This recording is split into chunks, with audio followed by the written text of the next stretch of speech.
This is the Brewers POSTCAST, your instant game reaction for the Milwaukee Brewers.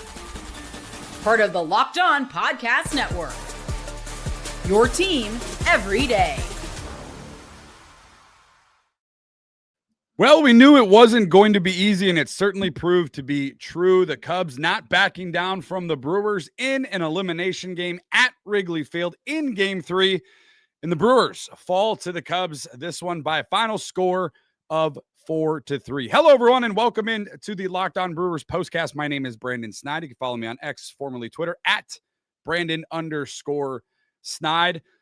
As always, the Locked On Brewers postcast, free and available wherever you guys get audio podcasts, as well as over on YouTube. Go to that search bar, type in Locked On Brewers, hit that subscribe button, hit that notification bell, get notified when we go live, and do me a favor, even though the Brewers lost a tough one in Game 3, make sure you hit that thumbs up button for me if you would do so. Lots to get to on the program. As we mentioned, Game 4 happening now as the Brewers fall in Game 3. A rough start from starter Quinn Priester, my guy Quinn, not coming through in Game 3, and so many missed opportunities for the Brewers, including late in this game. We'll talk about that, and as well as your thoughts, your reactions, and your frustrations after the Brewers fall to the Cubs in Game 3. They still lead the series 2-1 in the best of 5, so the Brewers are still able to clinch the NLDS against these Cubs. They will have an opportunity tomorrow. That start time is TBD. It depends kind of on how the Dodger-Philly game goes, so we'll keep you updated on that. But let's get into your scoring summary tonight, brought to you by FanDuel and Rugiet.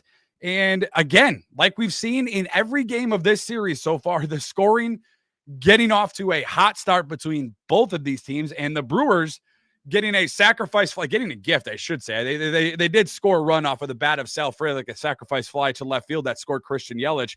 William Contreras had a pop-up in this inning with guys on first and second, and the Cubs lost it in the sun. The Cubs defense lost it in the sun. The Brewers would eventually load the bases. Sal Frelick would come through with a sac fly to left. Quinn Priester then would be gifted a 1-0 lead, and that would last 2/3 of an inning for Quinn Priester this evening. Michael Busch, stop me if you've heard that before, leads off the game with a home run. The guy has been swinging such a hot bat to end the regular season, and certainly to begin the postseason with the solo home run off of Freddie Peralta in Game 1 to kick off the series. So he would kick things off with a 377-foot home run to right center, knotting things up at 1 apiece. Then Pete Crow Armstrong, who's kind of been up and down during the course of the postseason, had some big moments in the wild card series in Game 3, had a big moment tonight with the bases loaded. He was able to come through with a 2-run RBI single. That would give the Cubs a 3-1 lead.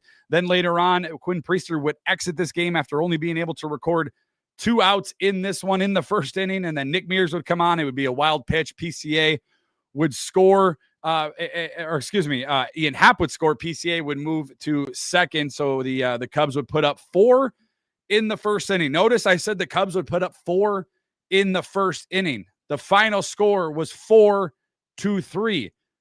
Later on in the game, in the 4th inning, Bowers with a single to center. That would score Sal Frelick, and then Jake Bowers once again with a solo home run in the 7th. That made things 4-3, and the Brewers beginning the 8th inning with a Jackson Chourio leadoff double, and that brings us to tonight's turning point in a 4-3 loss. Time to reveal where the game was won or lost. It's the turning point.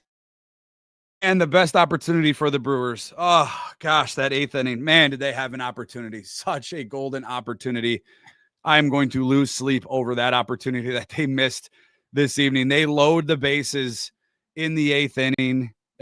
So many opportunities throughout the course of the game with runners in scoring position. 2 for 9 in total for the Brewers. 7 guys left on base, 3 of them in the 8th inning. With the Brewers with the bases loaded, had an opportunity, just could not come through. Chourio would lead things off in the 8th inning with a double.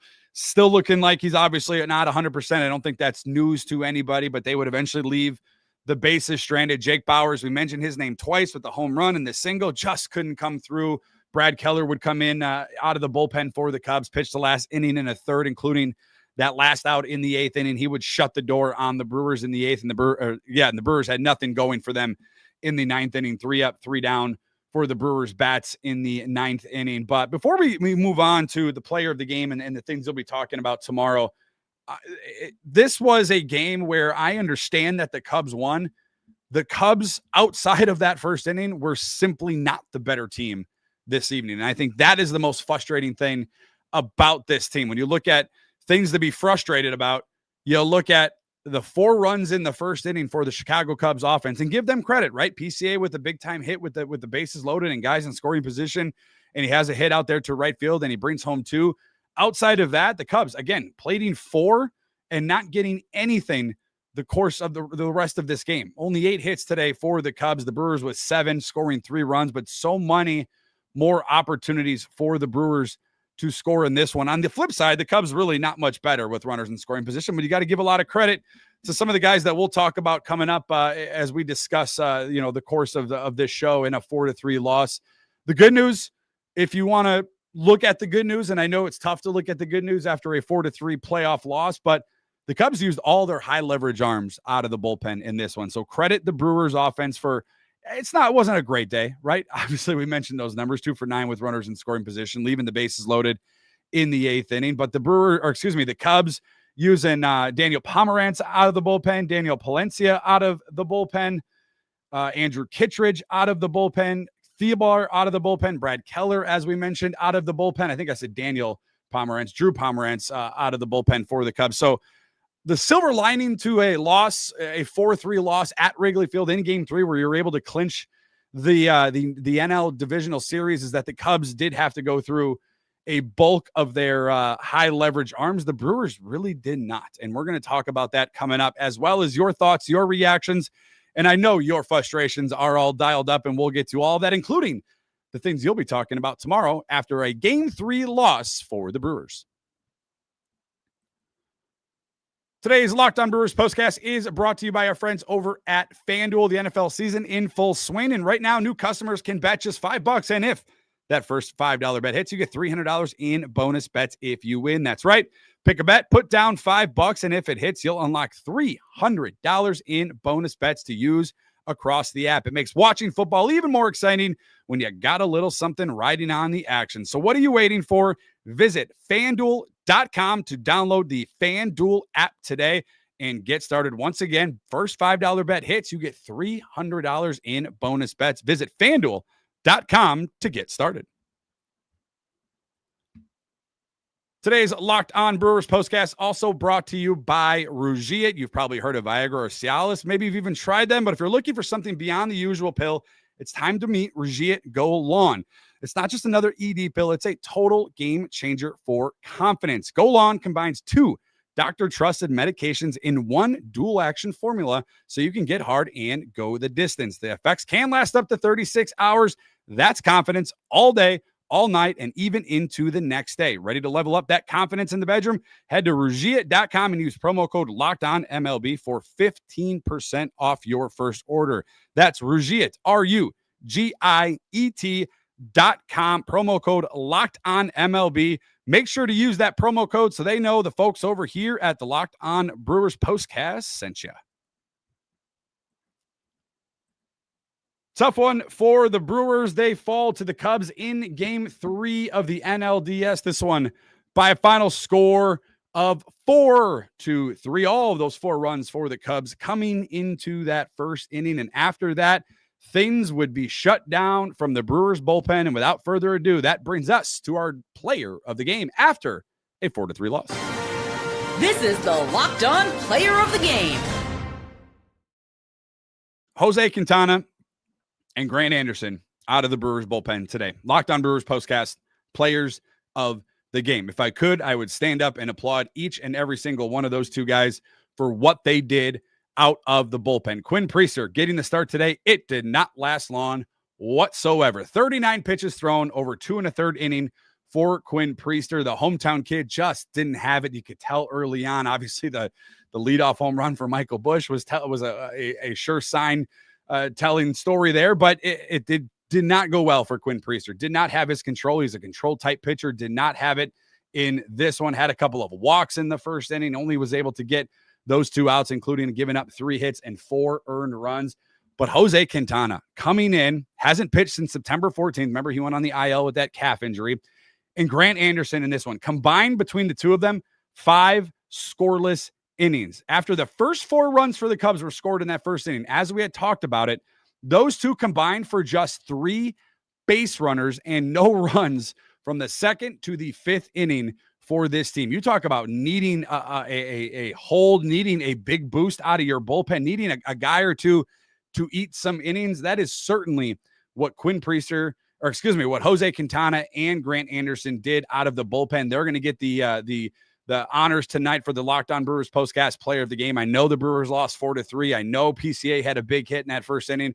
I understand all of that. I know the Cubs bullpen came through for them as well, but for the Brewers, for those two guys, listen, when your starting pitcher only gets 2 outs in the first inning, guys, that puts so much pressure on everybody behind him that's coming through, and it was huge and we'll see how it pays off. I don't know who's starting game 4. I don't know if Pat Murphy's even mentioned it. I know he's probably currently talking as we're live right now over on YouTube.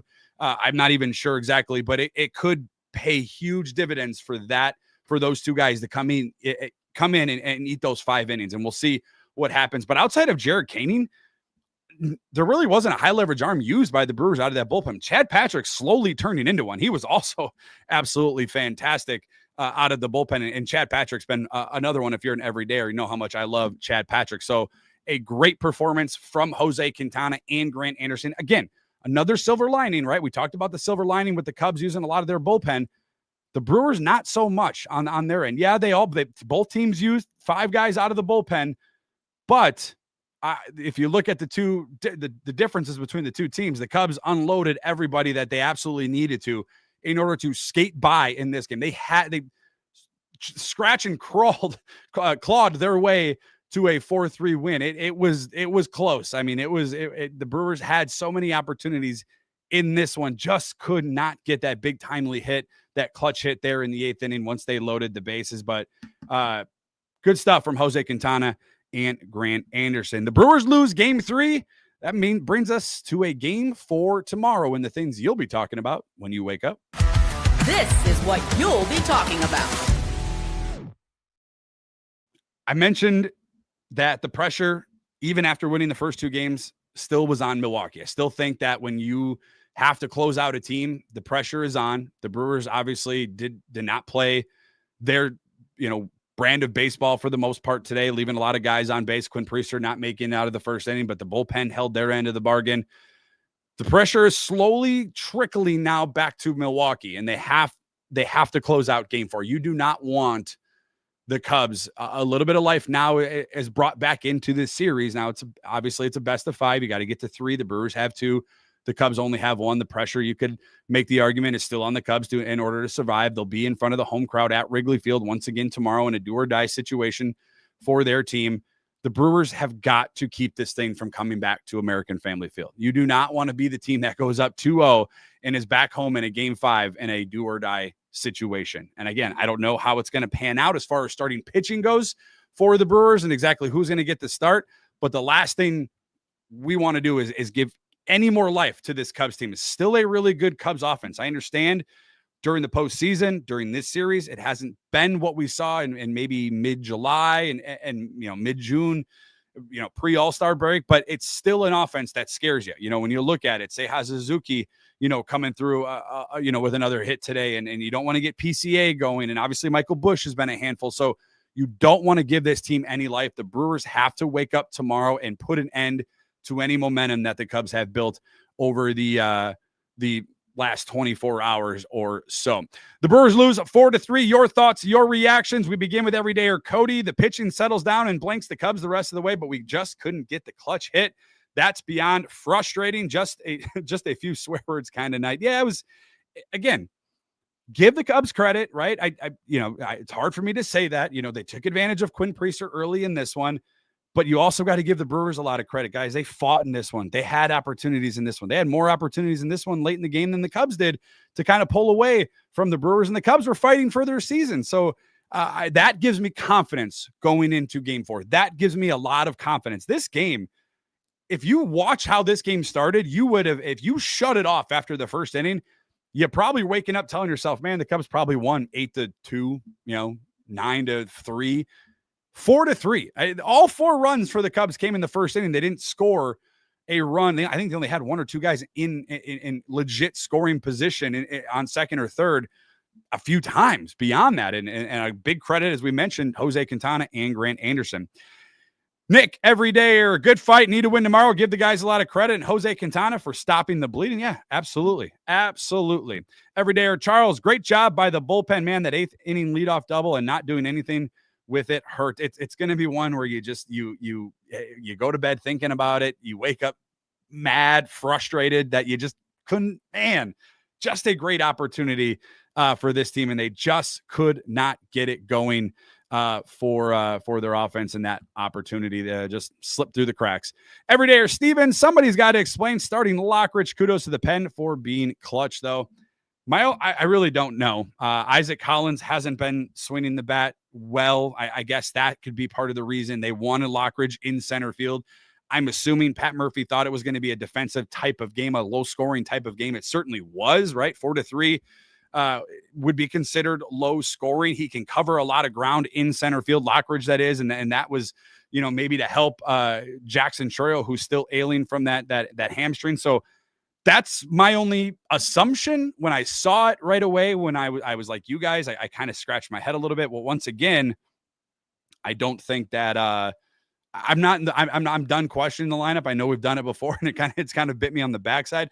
Again, we saw no Andrew Vaughn either until the 9th inning pinch hit. But Jake Bauers was fantastic, right? Like, so it's one of those things where it's such a touchy thing, because we question Pat Murphy, but they won 97 games all season long, and they've done things the right way, and they've been able to, when we've questioned them, when we've doubted them, they've always seemed to kind of come back and prove us wrong and get things going in the right direction. And just, again, if the Brewers score in that 8th inning, you and I aren't talking about Lockridge. We're not talking about Quinn Priester. I mean, we probably are, but because we're sickos and we love this team and we want to see this team at the best of their capabilities. But again, things happen.